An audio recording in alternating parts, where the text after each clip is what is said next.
환율 불안과 함께 들썩이는 물가. 석유값은 물론이고 식료품 같은 생활 물가도 고공행진 중인데요. 이 때문에 양 많고 가격 저렴한 대용량 상품만 사는 벌크형 소비도 등장했습니다. 과연 킹 달러 시대의 슬기로운 소비 방법은 무엇인지 자세히 알아봅니다. 네, 이제 물가 얘기해보려고 합니다. 사실 주말에 이제 저희 아이가 겨울방학이니까 남편하고 여행 갈지 말지 고민하다가 환율 1,500원 될 것 같다고 해가지고 여행을 가지 말거나 여행지를 바꾸자 이렇게 얘기하고 마무리를 했었거든요. 네. 달러는 그렇다 쳐요. 근데 실생활 할 때 물가 오르면 이거 정말 방법이 없거든요. 근데 좀 심각하다고 좀 느껴지는데요. 어떠신가요? 어려움이 생기고 네. 있죠. 그러니까 일단 숫자만 보더라도 지난달까지 4개월간 계속 우리 물가가 1%대밖에 안 올랐어요. 근데 점점 오르고 있어서 아마 이제 조금 이번 달이나 다음 달 정도 2% 정도 상승률 돌파할 것 같습니다. 뭐 1~2% 하면 우리 너무 낮게 느껴져서 네. 물가 뭐가 오르냐 이렇게 생각하실 수 있는데 실제 생활은 그렇지가 않아요. 왜냐하면 지금 아까 우리가 환율 얘기를 계속했잖아요. 근데 환율이 오른다는 거는 우리가 뭔가 수입해 올 때 그 가격이 비싸진다는 거예요. 네. 그러니까 예를 들어서 우리 지금 쓰는 물건 중에서 우리나라에서만 완전히 생산되는 게 뭐가 있어요? 거의 없습니다. 석유 일단 수입을 해와야 되죠. 뭐 그다음에 여러 가지 원재료들, 뭐 커피, 코코아 같은 것부터 시작해서 우리 마시는 거, 먹는 거 다 수입해야 되는데 이것들이 이제 다 비싸지는 거예요. 그러면서 우리 생활용품들이 다 비싸지는데 이럴 때 또 문제가 뭐냐면 이런 식의 기업들이 또 가격을 올려요. 이때 다 하는 핑계가 생겼잖아요. 우리 밀가루 다 수입해 오는데 밀가루 비싸졌으니까 과자 비싸게 팔래요.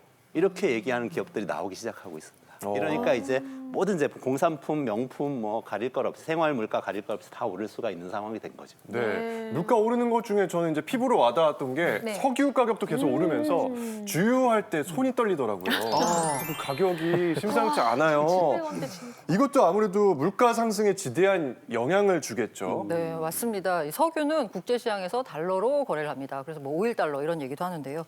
그러니까 환율의 영향을 직접적으로 받을 수밖에 없습니다. 환율이 높아졌으니까 당연히 석유 가격이 오르는 거 너무너무 당연한데요. 이 문제는 석유에서 그치는 게 아니라 이 석유가 경제 전반에서 핵심적인 원재료 역할을 합니다. 때문에 특히 이제 에너지, 운송비 보면 직접적으로 석유 가격과 연결돼 있고요. 석유 가격 상승은 직간접적으로 물가 상승에 압력을 준다라고 볼 수 있는데요. 특히 우리나라 경우 뭐 이런 말 많이 하죠. 기름 한 방울 안 나는 나라다라고 할 정도로 에너지 수입 의존도가 상당히 높습니다. 때문에 석유 가격 변동이 물가에 미치는 영향이 큰데요. 이 한국은행에 따르면 국제 유가가 10% 오르면 소비자 물가 지수가 약 0.2에서 0.3%까지 상승한다라고 합니다. 네, 물가 올라가지고 허리띠 좀 졸라매고 살아야지라고 했는데 계속 더 졸라야 되는 거예요. 그러니까요. 네, 언제까지 이렇게 해야 할까요? 이게 그 물가 오르는 게 구조적일 가능성이 높습니다. 그러니까 일시적이지 않을 거라고 보는 건데요. 이렇게 환율 영향 이런 거 에너지 가격 말고도요. 사실 가장 큰 문제가 사람 가격, 즉 인건비가 문제가 되고 있습니다. 네. 우리나라뿐만이 아니라 글로벌적으로 지금 사람이 많이 부족하기 때문에 인건비는 지속적으로 올라갈 수밖에 없는 게 가장 큰 문제라고 보여지고요. 또 최근에 탈세계화 얘기 많이 나오는데 미중 갈등 이런 걸로 인해서 관세 이런 거 올라갈 거잖아요. 그 올라가는 만큼 물건 가격은 올라갈 수밖에 없다라고도 보여지고요. 또 재밌게도 최근에 뭐 에너지 전환 이래 가지고 뭐 신재생 에너지 쓰자 너무 좋은 얘기긴 하지만 거기에 따른 비용도 만만치 않은 것 같아요. 궁극적으로 놓고 보면 물가는 오를 요인밖에 없다. 이렇게 보시면 될 것 같죠. 결국엔 우리가 여기에 맞춰서 허리띠를 졸라매는 게 중요하지 않을까. 그래서 사실 최근에 이것 때문에 제가 미국하고 중국에 출장을 자주 다녀오는데 실제 그 국가들의 소비 패턴이 많이 변했어요. 저가형 소비로. 그래서 우리도 이제는 짠내 소비가 필요할 때가 되었지 않았나 싶습니다. 그러니까 그 구조적인 요인 중에서 사실은 기후 변화도 있어요. 아까 뭐 재생에너지 같은 거 쓰는 이유 기후 변화 막으려고 하는 건데 또 기후 변화 자체가 어떤 결과를 가져오냐면 코코아 가격 작년에 국제 시장에서 3배가 올랐어요. 그러니까 코코아, 커피 뭐 이런 것들이 기후 영향 때문에 줄어들면서 수요는 그대로 있으니까 가격이 막 오르는 거예요. 그러면 이제 우리 코코아 사다가 그걸로 그 여러 가지 또 다른 제품들을 만들잖아요. 초콜릿 값 오르죠. 커피 값 오르죠. 이런 가공식품 가격 오르면 덩달아서 또 외식비도 오르게 되죠. 그러다 보면은 이게 기본적으로 나가는 돈이 많으니까 소비 심리가 위축되세요. 그러면은 쓰는 돈이 줄어들고 경제가 또 내수 경기 안 좋아진 악순환이 생기는데 요거하고 관련해서 또 지금 설 명절이 다가오잖아요. 네. 명절 선물도 요새 다 다이어트하는 분위기랍니다. 더 그러게요. 싸게 해서 5만 원 미만 세트로 이렇게 준비하는 분들이 많다고 합니다. 그러니까 우리가 지난번에 경제 방송할 때 뭐 인도에 홍수 났다, 뭐 아프리카에 가뭄이다, 그래가지고 뭐 가격 바뀔 거다 걱정했는데 헉, 진짜 많이 올랐네요. 코코아 가격이 비트코인보다 더 많이 올랐다고. 맞아요. 많이 올랐어요. 3배 올랐으니까. 그래서 준비했습니다. 이 고물가 시대에 새로운 소비 풍조로 인해서 갈등 상황에 놓인 부부를 네. 저희가 아, 모셔봤는데요. 위기의 부부예요? 위기의 부부예요. 실화극장으로 만나보시죠. 레디, 액션! 진짜 위기다 위기. 아니 우리가 지금 허리띠를 졸라매도 모자랄 판에 이 택배가 무슨 내 얼굴 이 큰 얼굴도 가릴 정도면 이게 아유, 정말. 이게 뭐예요 진짜? 아우 여보 그대로 둬. 이거 왜? 우리가 1년 동안 먹을 일용할 양식이야. 당신은 저 이원재 교수님 얘기할 때 뭐 했어? 앞으로 물가가 토오른대잖아. 1년 동안 이것만 먹고 살자고. 응? 1년 동안 그러면 이거 썩는 건 생각 안 하고 유통기한이라는 게 있는 거라니까. 아니 무슨 걱정을 그렇게 사서 해요. 왜? 냉동실이 있잖아요. 냉동실에 얼려두고 지금 날씨 추운데 밖에 나가도 좀 내놓고 당신 와이프가 그래도 현명하니까 이렇게 그냥 미리 사두는 거야. 아이고. 고마워한 줄 알아야지. 당신 아유, 이름이 정말. 경아 뭐 경제를 잘 안다고 생각하는데 내가 보기에는 완전 정알못이야. 왜 이러는 거야? 경제 너무 정말? 몰라. 나 경제 잘 알아. 진짜로? 이게 전문 용어가 있어요. 뭔데? 벌크형 소비. 아이고. 이거 벌크형 소비라고 하는 거야. 큰일이네. 응? 요즘 헬스클럽 가서 그렇게 남자들만 보더니 벌크를 해갖고 왔네. 응? 벌크하란 말이야. 빨리 벌크해. 더 사, 더 사. 아 정말. 아니, 뭐 벌크형 소비 얘기가 나왔습니다. 네. 근데 저렇게 많이 사는 게 벌크형 소비인 거예요? 한 맞아요. 번에 저렇게 이렇게 하는 거예요. 박스채로 막 몇 박스씩 싸는 건가요? 쟁여놔야 돼요. 싸게 사려면 네. 좀 많이 살 수밖에 맞아요. 없는 순간들이 와요.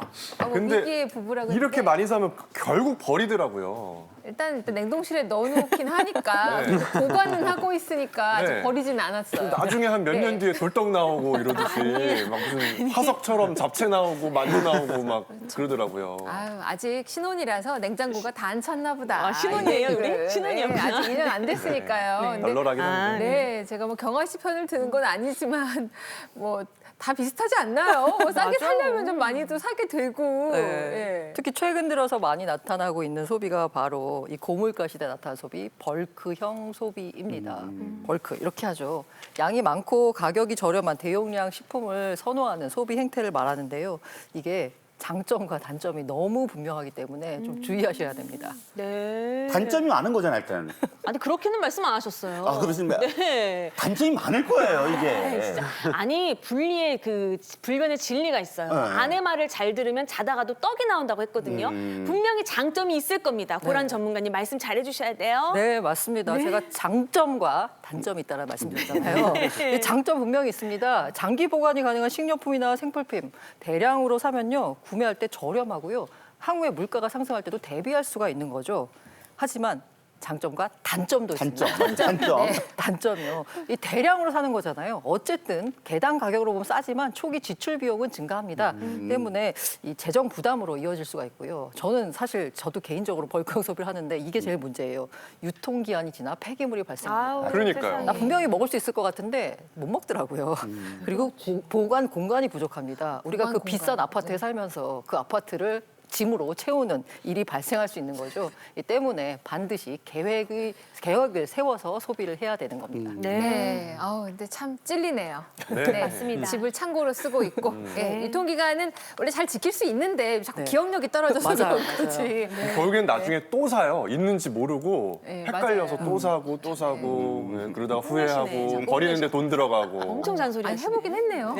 저는 이제 예전에 자취하던 집 정리하고 이사하고 이러면서 막 3년 전 냉동실 식품 나오고 뭐 이러더라고요. 3년 전이면 최근이죠. 그러니까 난 우리 엄마가 돌아가시기 전에 저 먹으라고 해줬던 뭐 도라지 청 뭐 아이고. 말린 아직도 냉동실에 이젠 정들어서 못 버리겠는 뭐 이런 것도 있고요. 근데 벌크형 소비할 때 저는 가끔 이런 생각도 해요. 친한 엄마들하고 같이 나눠서 해도 좋겠다 이런 맞아요. 생각도 들기도 나눠서 하는데 안 할 수는 없거든요. 이 벌크형 소비. 왜냐면 좀 싸게 구매할 수는 있긴 하니까요. 맞아요. 네. 지금 굉장히 현명한 소비 방법을 말씀해 주셨습니다. 이 벌크형 소비를 할 때는 계획이 필요합니다. 계획을 세우지 않으면 오히려 단점만 부각되는 소비 행태가 바로 벌크형 소비일 텐데요.